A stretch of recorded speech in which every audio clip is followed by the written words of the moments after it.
Hi, everyone. Welcome to Tuesday. You know, what is the role of government in AI? Does it have a role? Should it have a role? Can we ban TikTok? What's the SEC doing besides suing CISOs? We're going to discuss all that more and more today on Techstrong, gang.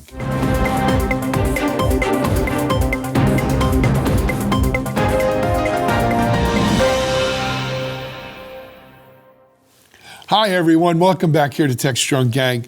You know, as I said earlier, a couple of disparate segments on today's show, but they all have a theme in common, and that's the government. And what role should the government play in our digital lives, in our digital adventures? It's going to be a good show. We're joined by some great Techstrong gang folks. Let me introduce you. First of all, joining us from the sea or the ocean, or maybe it's the intracoastal, but it's certainly not a bathtub. Our friend Chris Blask. Hey, Chris, welcome. Good to see you, Alan. Good to see you. And then joining us, as usual, from his perch high atop the Rocky Mountains in the Denver area, Colorado, our CTO and Chief Principal Research Analyst at Techstrong Research, Mitch Ashley. Hey, Mitch, welcome. Hey, happy Tuesday, everybody. Great. And then joining us here live in our Boca Raton, Florida, Techstrong headquarters, to my immediate left is our eco-sustainability editor, and she's a meteorologist, an author, and a bunch of other things, but she's always with us here, and we appreciate it, Bonnie Schneider. Thanks, great to be here. Thanks, Bonnie. And then to my far left, our Chief Content Officer and leadoff hitter, usually on Techstrong gang. You know, he bats left, throws right-handed, Mike Vizard. There you go. All right, well, let's just get started and dive right in. Sure. And I'll start this thing off for this particular topic. But during the State of the Union, President Biden, among about 34 or 36 other things that he was calling for, included a ban on AI voices being used to impersonate people. And I got to say, I scratched my head and I said, wow, I mean, it's a significant issue, but let's see, between safety and security and upskilling the workforce, we leapt on that one as the primary issue of the day. And I think that has something to do with how maybe funds are raised for political office, and maybe this is the one that they go, hey, this affects us directly. And that went right to the top of the list. Absolutely. No doubt. Well, there's a couple things. First of all, I think we've got to at least acknowledge that AI is the boogeyman, right? Not as much of a whipping boy as TikTok, which we're going to talk about later, but AI is certainly the boogeyman that might do everything from end civilization as we know it to make it easier or harder for various political candidates to raise money. And so that does give it, I guess, a higher place on the billing. But forget the things you mentioned. Look, he's talking about things like war in Ukraine, aid to Gaza, immigration, and impersonating AI voices. Yeah. You know, I'm not for impersonation of AI, but if they're doing it as satire, I think it's protected anyway. But what does the rest of our gang feel? I'm going to jump in. I think this is the new I was misquoted, or that's fake news. What are you going to do? You're going to arrest somebody who's created a fake whatever, an AI voice or AI video? When's that going to happen? That's going to happen months, maybe years after the election. So the fact of passing some law is really going to stop that? I have a hard time. It's going to make a big difference. I just think we're in for a season of, I don't know what to trust. I have to go verify I'm just going to believe what I believe, which is what we're kind of already doing. And they're also getting better and better. I've seen a lot of these deepfake AIs already for people that are not doing a commercial for whatever the product is. And there's companies AI companies that will take about 2 minutes of your speech. You just give them a video or two, and within a few minutes, they can create a whole avatar with your likeness and voice. So, and they are getting better and better, so much so that SAG-AFTRA, the actors union, in negotiations is bringing this up because they want to get paid if they're going to be using someone's likeness or a previous job to create a new avatar and a new identification of their own voice. So it's scary if it's your voice that's being manipulated without your permission. You know, that was part of the strike. One of the things that they were demanding in the recent actors and writers strike was, look, you can't hire me as an extra once and then throw me into every film that you do from now on. But, you know, to me, this is, we discussed this on a previous gang episode, which is, what right do you have to your likeness, right? The Bela Lugosi case. And that's the big case they teach you in law school around that, right? Bela Lugosi's family had a right to his likeness, I think for the 56 years of copyright or whatever. Why should someone's voice be any different than their picture is I guess, a question. So, Chris, to Mitch's point, we're seeing these things used for cybersecurity attacks as well. The bad guys are generating those things. And last time I checked, they don't really respect what laws we write anyway. So what's your take on what exactly is going to be defensible here? Well, you know, we're, as Alan said, we're going to talk about government a little more in the next section. So maybe we can talk about governance, right? You know, do we have policies at all? You know, we look back at the, early internet, when I got it online in 1990, 91, something like that, a lot of the idea that, well, everything's got to be open and free because it's, it's anarchy and, liberty, and we're all going to, have nice pies. But there have to be some rules, right? And I think as we dig into this, the further we dig into this in every direction, we find there's some fundamentals. The internet works, and it's not just philosophy, because of the openness. Absolutely could not work. There's no company, no government, no entity can create this thing. So fundamentally, that openness works. And sociologically, geopolitically, democracy and freedom of speech since the French Revolution, that continues to be what works. Now getting into the things that actually matter to us day to day and year to year, what do we do today? We're in a very complicated time because we don't have a lot of reason to believe the things we see or consume anyways. We just sort of tacitly do. And those have suddenly become easy to imitate. So we have to go back and say, why, what were we believing in the first place? Why? And again, as all these cycles go, we'll either find ways to do it and we'll sort it out and have new problems, 3 and 5 years from now, or it'll be the end of time and, again, Skynet will steal all our kidneys. But I think there are the tools laying around that will work our way through this stuff. Yeah. Let me ask you this, which is worse? We've gone through a cycle where it seemed like everybody believed everything they saw on the internet. Now, we might get to the point with deep fakes that nobody believes anything that they see on the internet. And part of my soul says the latter is better than the former. I agree with you. Because I don't think we're in a position where no one believes anything they see on the internet. I think, unfortunately, we're in a worst case scenario, which is we only believe what reinforces our existing beliefs. And and this plays into that greatly, right? You'll have a thing of Biden stuttering, or Trump saying women are bad or something, or whatever, and people who are in either camp are going to flock to that. It's I wish we'd get to a zero trust for social media. I think that'd be the best thing that happened to this world. Unfortunately not. So I believe the Yankees will win the World Series in 6. So, am I going to see a lot of videos for the next 5 months reinforcing that? It might be me doing it. Look, Juan Soto, baby, what a spring this guy's having. I don't know if we want to get in there. Mike and I could probably talk about it, but I don't know how they're going to sign him after this year is the problem. But well, we'll just have a fake guy play next year. Mitch, Chris is jumping in there. Hey, he's trying to get your attention. Go, Chris. Let me.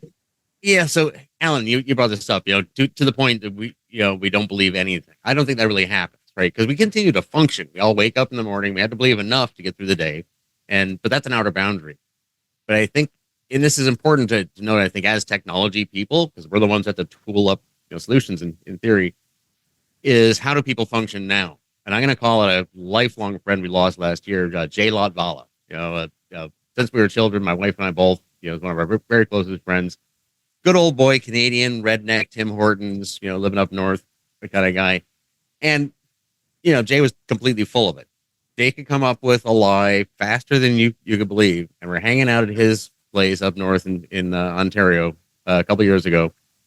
And he had busted his face because he was trying to show off with his Harley and dropped it and had to go to the hospital. So we're at his house having a bonfire, and where's Jay? And he comes back and he has the lie as soon as he gets out of the truck. And everybody in his group, all our biker buddies are like, oh yeah, Jay, I could totally see that. Because you're not going to get into it with Jay, right? We love him. We know him for 40 years. But so we have these social mechanisms built in that it's not about what you believe or what group you're in. None of us really like, being that, full of BS, right? So we don't need, as technical people, we don't need to prove, that this video is real or not. We need to look at mechanisms that allow people to determine whether or not they're being averagely reasonable with information, And I got to tell Jay this whole story, the Jay factor that I've been using in the world before he passed. So I'm glad I did, because we all love him to death, but it's Jay talking. Do you want to be Jay? All right. Mitch, let me ask you something here. How easy is it to create these things? I mean, I was wondering can I impersonate Alan's voice and send out a thing onto the internet that says, hey, everybody, good to see you. We're going to give you free webinars for the next 2 weeks and charge nothing. Is it down to the point where we can impersonate anybody, or is it, only, the Joe Bidens and people who are famous? It truly is. Bonnie was talking about it with just sufficient number of minutes of audio from someone's speech, talk, blog, post, a podcast episode, that you can create these. Now, it's not as readily, easy access to it. It is, but people don't use it like as prevalent as ChatGPT or something, but it can potentially get to that level. I don't think it's going to be sophisticated at all. We're already seeing apps on your phone that say, take my picture and make me presentable like I'm in a suit and tie at a press dinner or something. And it'll create that image of you. You do the same thing with voice. So I think we're, the days of voice authentication. Remember the old movies, 0010 is my code. Those days are long gone, I think. There's a company that I follow, and I have to admit I have tried the product to do the AI with voice. So you can give them, the video of your speech, but what's interesting is that you can also create avatars or use an existing model of an avatar. And one of the newer features is they can have you do two different things. You can have, let's say I gave them 2 minutes of my speech, all of a sudden I'll speak fluent Spanish if I type in the script, and it'll match my mouth.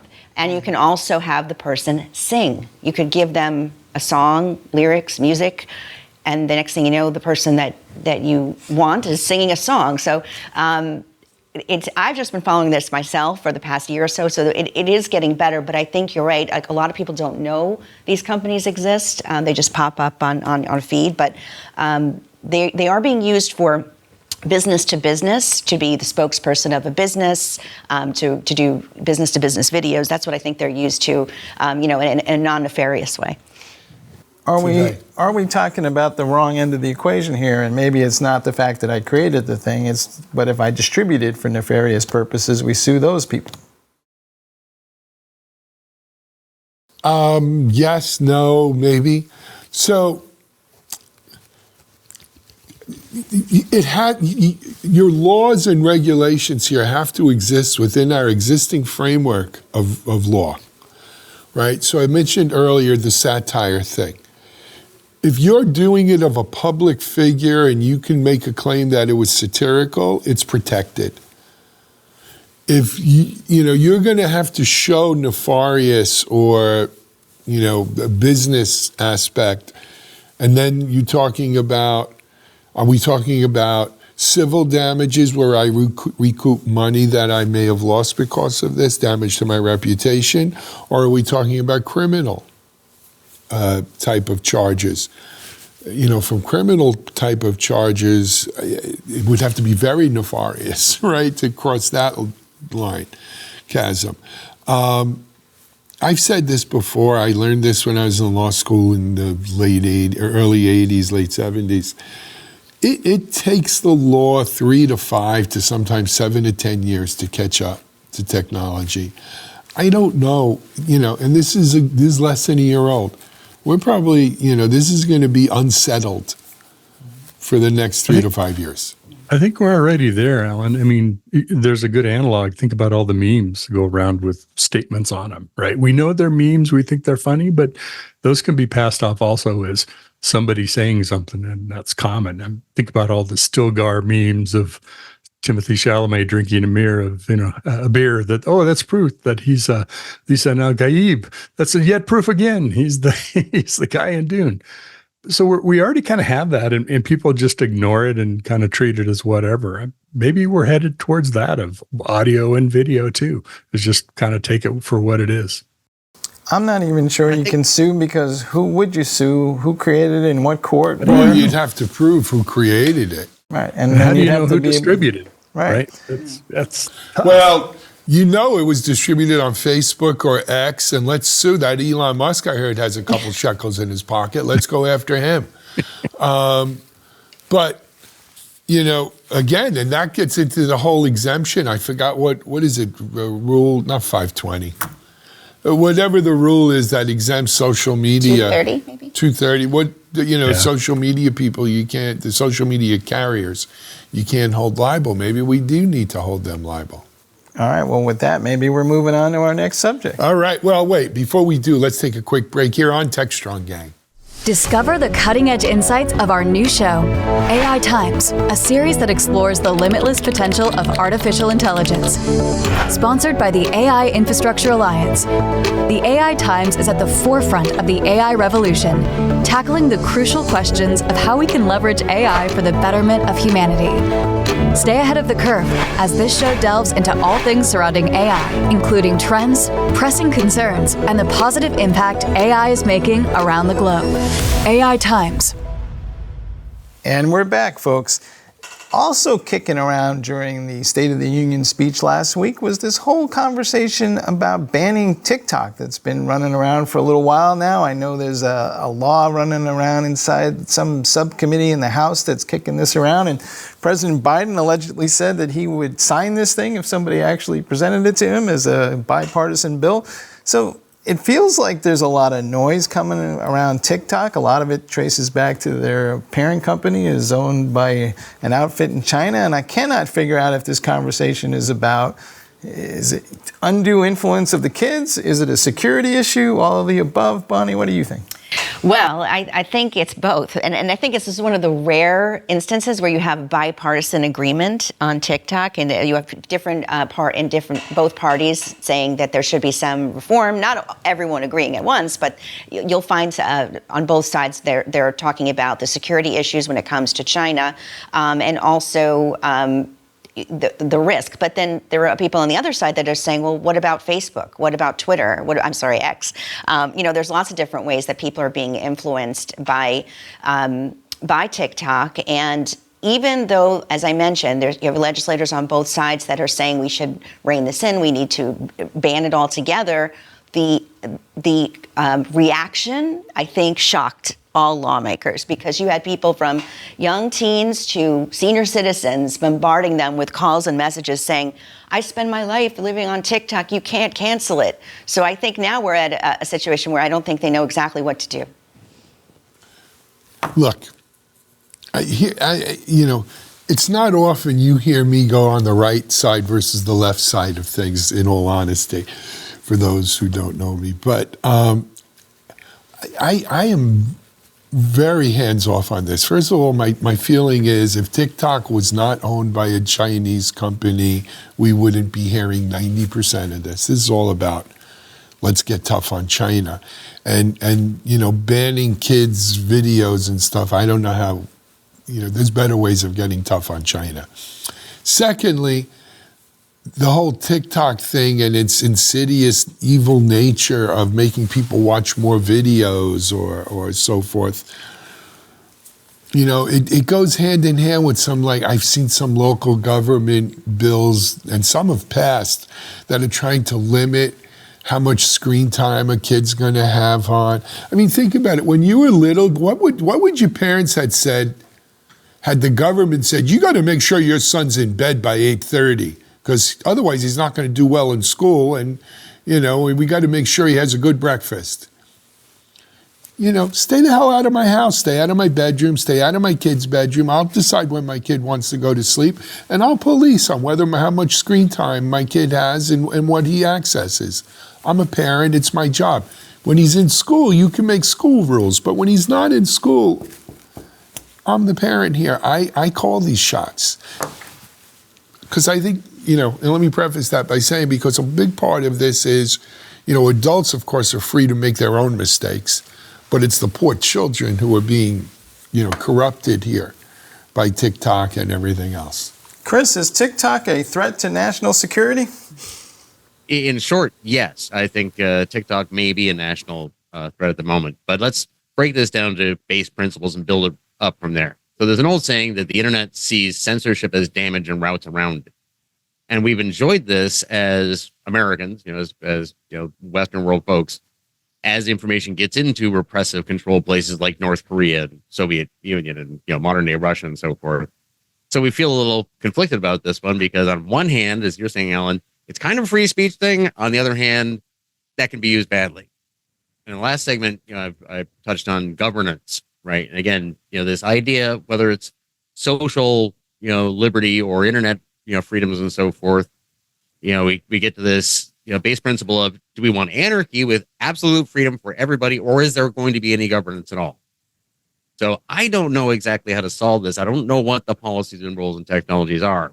But what I see happening is a bit of an evolutionary crux, because to this point, and to your point, Alan, we may not have been talking about this if it wasn't a Chinese company.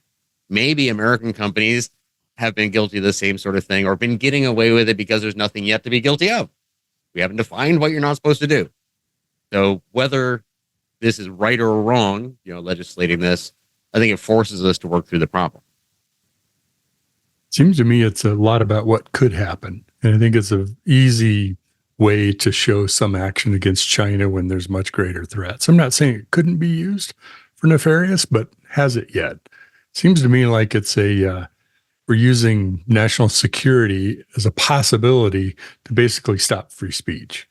And they have just as much right for free speech in the U.S. as Facebook and X and everybody else right now. And unless we really have evidence that they are doing something that they shouldn't be doing, to Chris's point, whether it's defined legally or it's defined, against U.S.'s national security and interest. But that's a hard label to define, because we usually don't get into the details of, why is that? I think back to Huawei, right? We went through this whole cycle of, we're going to ban all their equipment. We're not going to ban their equipment. We're going to ban it. Kind of went through these cycles to it. But here we have free speech on the line. And I think that changes the game. It's got to be pretty clear what they did. So, okay, Chris. I'd like to push right into that, lean into your strengths, right? And where I have, because Mitch, I agree with you entirely, where I have issues, again, with TikTok specifically, with, controlled, government structures like, the current China, is transparency. I don't believe we have the transparency, governance, or tools in place so that all of us as Americans can see what an American company is doing with our information. It's not about freedom of speech if you're using information nefariously. And we don't know one way or the other. So it's easy, as you say, Mitch, to say, well, it's this country I don't like, so therefore let's do it.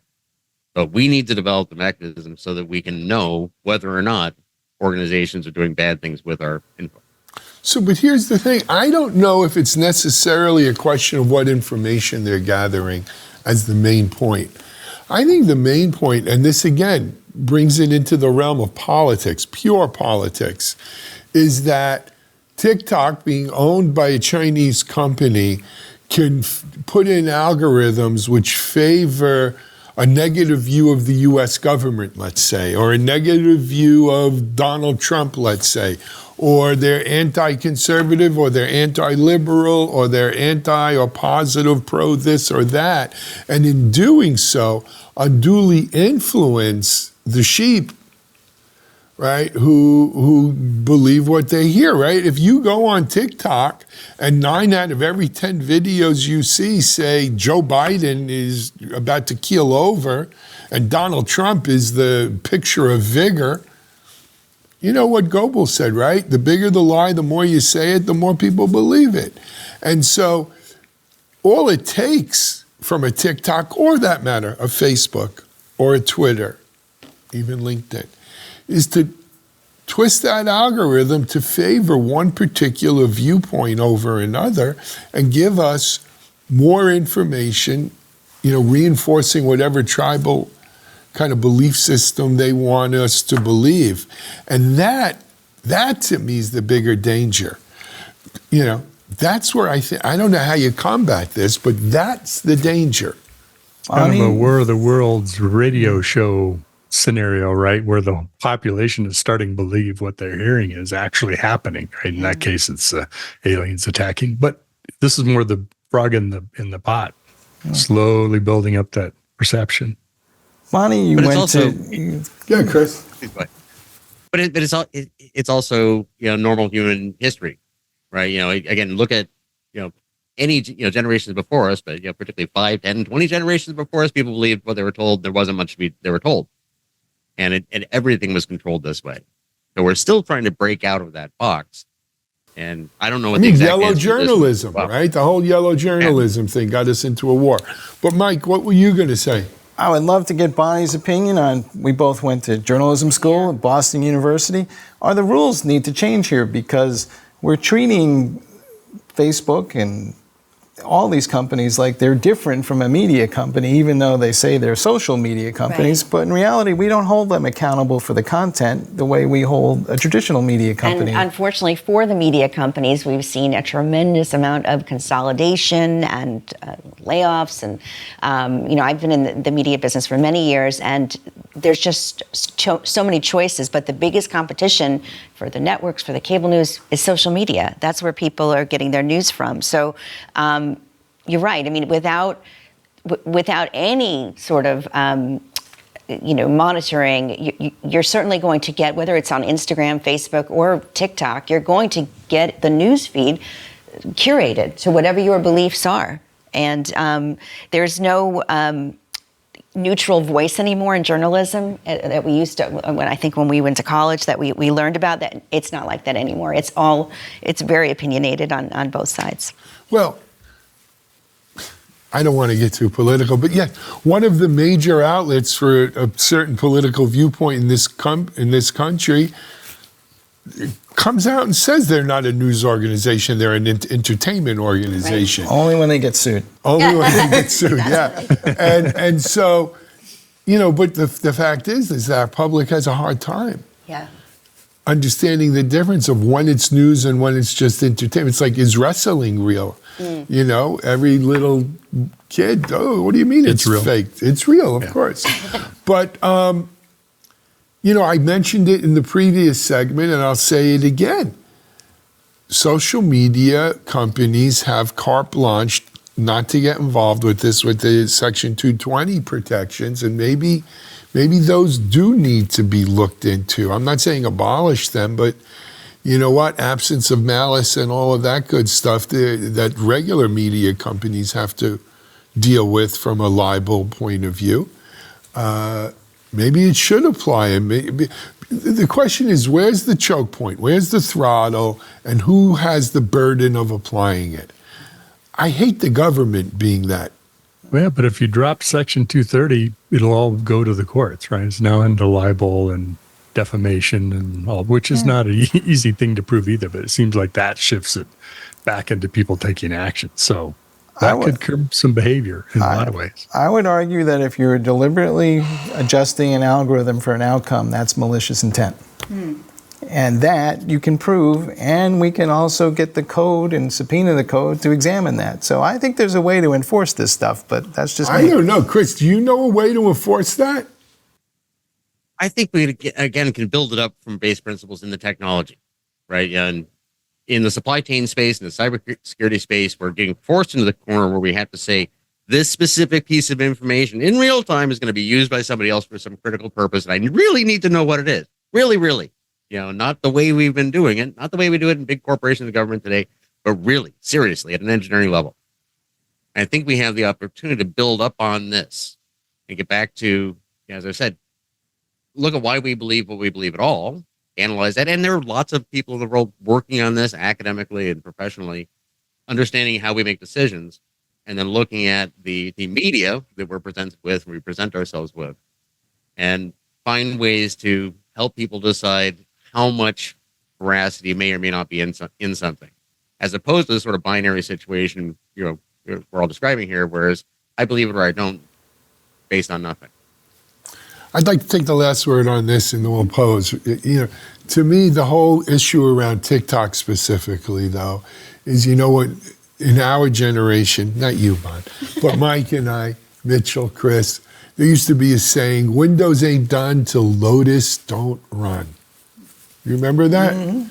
What does that mean? Nobody knows what Lotus is. Yeah. Well, so Lotus Notes was the killer spreadsheet, right? That 1, 2, 3 was the spread. actually was not Lotus Notes. That's what I was hosting. It was Lotus 1, 2, 3 was the killer spreadsheet, and they were building a whole Office app around it. And frankly, Excel was baby stuff compared to it. But Microsoft owning the operating system gave it an inherent advantage, and they said Windows ain't done till Lotus don't run. TikTok, we won't be talking about TikTok being banned until it's not owned by the Chinese. We're going to take a break on Techstrong, gang. We'll be right back.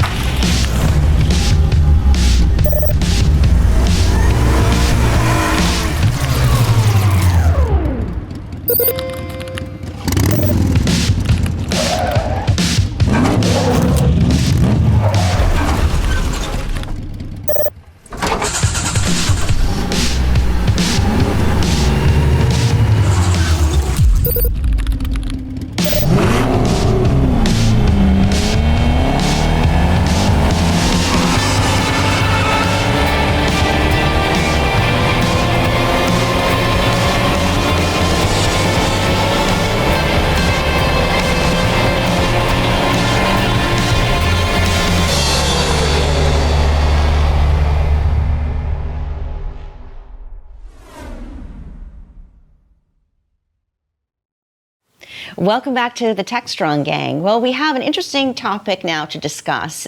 Just recently, the SEC finalized new climate regulations for public companies. And this has really set off a lot of controversy because some people are saying this is long overdue, and others are saying, hey, this is too much. Well, the disclosures that are required now really focus on Scope 1 and Scope 2.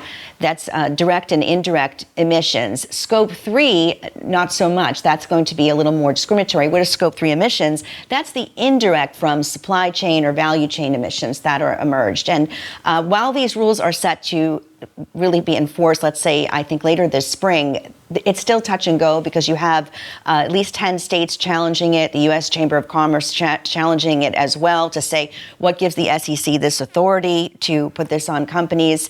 But on the flip side, the tech world, which I was taking a closer look at in a piece I wrote for Ecotech Insights, there's a lot of tech companies who are saying, okay, well, we have tech that can make this easier for every corporation. We can tell you your climate risk right now. We can forecast ahead of what your risk will be. And we can give you the information on what you need to do to mitigate risk, like CoreLogic is doing that now, for example. So it is adding another dimension for a new business, but it's also, of course, like anything that's coming out of a new ruling, bringing about some controversy. All right, a little cynicism up top. So who crafted the rules for the SEC, works for what lobby firm, who works for who?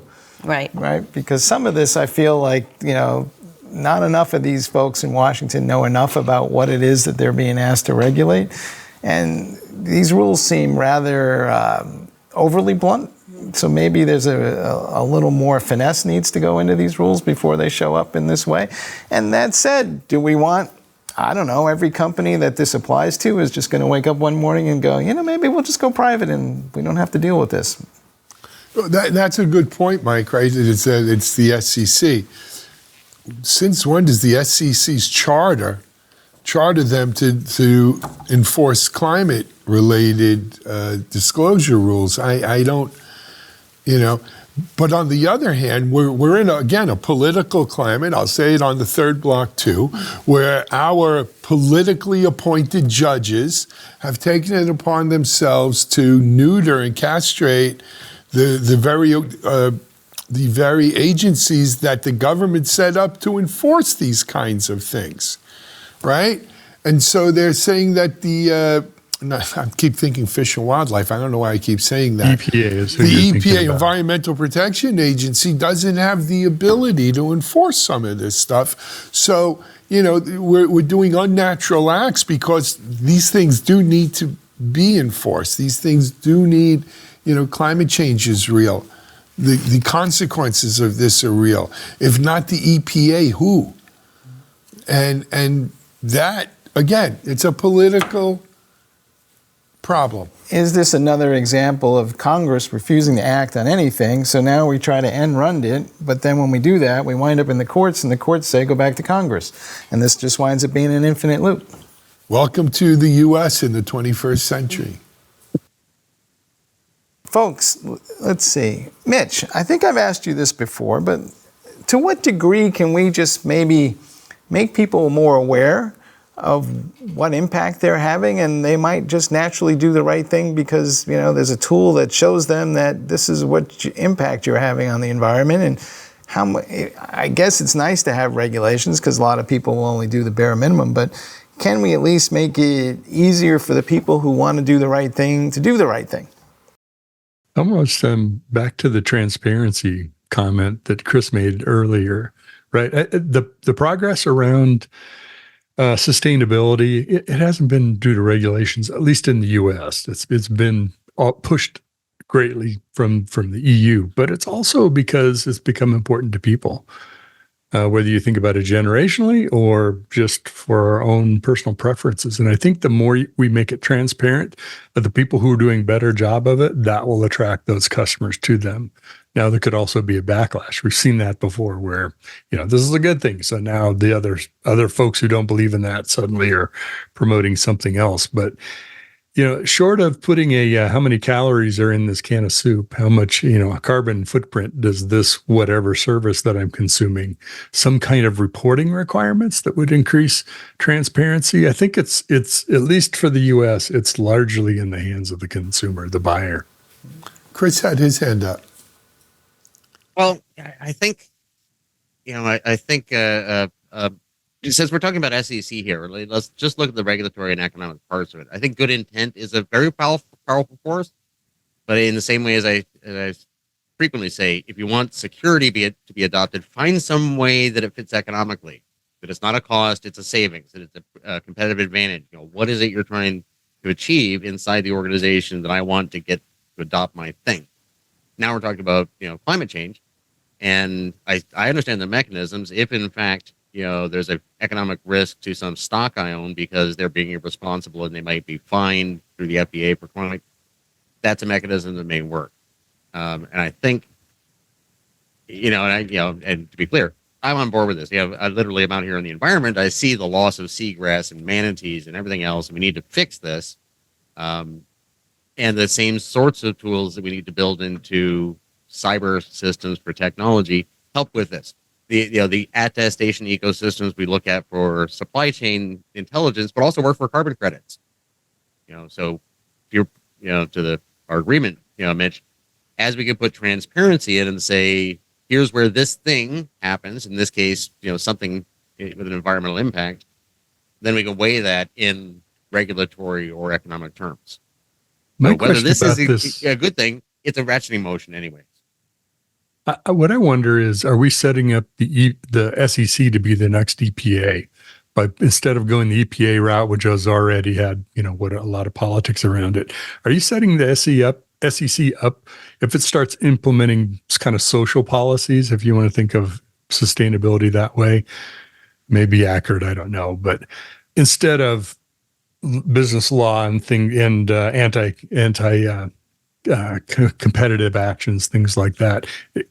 I'm worried if we keep pushing it this way, the SEC becomes nobody trusts it either, and it's just a political, stomping ground. That's definitely been the criticism of it, and one of the reasons it's being pushed back, at least till later this spring, to enact. But we also have to look at, and Mitch, you mentioned the EU. We have to look at this in the global perspective as well. We already have regulations being enforced and looked at and accelerated in Europe. We also have it in the state of California. So many people are saying that this is kind of getting us all on the same page and that we're doing that. So I guess we'll see how the pushback will balance with this inauguration of these new rules later this spring. But there is the question of, does the SEC even have this authority, and is this going too far? The compromise of eliminating Scope 3 has alleviated some of that, but not all of it. This time last year, I was having dinner in Dublin with my cousins and a lot of her friends, and she was beating me up pretty hard at the table as the boomer representative who was destroying the planet. And it seems like the kids are pretty hard about this issue. Even in the U.S., you hear a generational issue where we're going, this is a lot more serious than you older folks are taking it. And so I wonder if there's going to be more pushback, and it may not be the SEC's not the mechanism. No. Look, I'm all for doing something about climate change, right? And I'm a boomer, and I God bless the kids, go do it. We need to, it's going to need to be dealt with. I think, and I don't know, maybe I woke up on the wrong side of the bed today, but I think, let the market control this, right? If you're a public company and the majority of the population is going to reward you for being climate friendly, and you make a big part of your marketing of how climate friendly you are, you're going to be rewarded in the market, not punished. And companies where we do exposés, a la DuPont Chemical or something, that are harming the climate are going to be punished in the market. And, we see this with the whole organic food kind of system, right? Where else are you going to pay $7 for a dozen eggs? But these are free-range chickens who are fed grass and nice feed and not not antibiotics, and they're happy chickens. They're happy chickens. They get sung to at night. And in Alabama, well, let's not go there. But so honestly, I think the market rules here have to, market dynamics have to be brought into play. Create That's my 2 incentives, cents. not rules, right? Yep. Create incentives, not rules. Mm-hmm. That tends to get better behavior. Chris, we are trying that in the land of security. We are trying incentives and maybe less rules, and yet I feel like the rules continue to get more stringent over time. So do we start with the proverbial carrot, and then we get the stick later? Oh, I'm a big fan of carrots. They're just easier, right? And, quite often we get used to just the structure we have and keep tinkering with it. The governance structure we have at large, I think, is clunky, right? We need to look at how we've compiled all these cybersecurity bits and pieces of policy, and there might be a different way to do it entirely. But yeah, I think this is an incentives less than rules issue. I think this is the kind of thing that can work itself out of the market. Again, as long as there's transparency, and because again, whether or not I care about the environment, if I'm an investor, I care about my stocks. And if you're being sloppy and stupid, I probably don't want to invest in you. Yeah. I have a slightly more negative take on this whole thing than you do. I think we're past the point of being able to conserve our way into solving this problem. So we need some major technological advances to take the carbon out of the system and put it someplace where we can store it or get rid of it some way or another. Because the notion that somehow or other we're going to, cut down a bunch of factories that are spitting up stuff into the atmosphere is going to make an ounce of difference to the outcome. I think we're well past that. I don't disagree with you. But the question is, how do you make that happen, right? Do you delist companies from the New York Stock Exchange because their factory's dirty? Or do you boycott that factory's products because they're dirty? Or do you do both? Or we pour a boatload of money into venture capital firms that are funding these new startups. You cover a lot of this stuff. I was just going to say that. Yeah, I think that there has been, especially just in the past 5 years, a big boom with climate tech solutions, venture funding, grants, competitions. There was just an announcement not far from where we are in Miami. Do you have a climate solution that will help the Port of Miami enter this challenge, for your startup? So we're seeing much more, as you all had mentioned before, incentive to create climate solutions. You do, but yet you have one of the two major parties in this country running on a platform of drill, baby, drill. And until that crap goes away, I don't know what the answer is. I think we innovate our way out of trouble as we usually do. I hope so. God bless America. All right. Lips to God's ears. What a good note to leave this on, a huh? positive note. Let's do it on a positive note, though. You know what? The fact is, I think there is a lot going on with climate change, green technologies, and green jobs, and all of these things. And I am optimistic that the market will, especially because of the kids, right? The market will reward these technologies and these companies, and we'll see how it goes. Fair? Fair. I think we're out of other choices anyway. Okay. So that closes out our blocks. Anybody else have anything they want to add for the good of the community or goodwill today? Mitchell? Chris? I think we've bounced this one against the wall pretty hard. Okay. Well, that's going to wrap up Techstrong Gang for Tuesday. Wait, I have one last thing. Go ahead. What did Ronald Reagan say about the government? The 9 most dangerous words. I'm from the government and I'm here to help. There you go. Absolutely.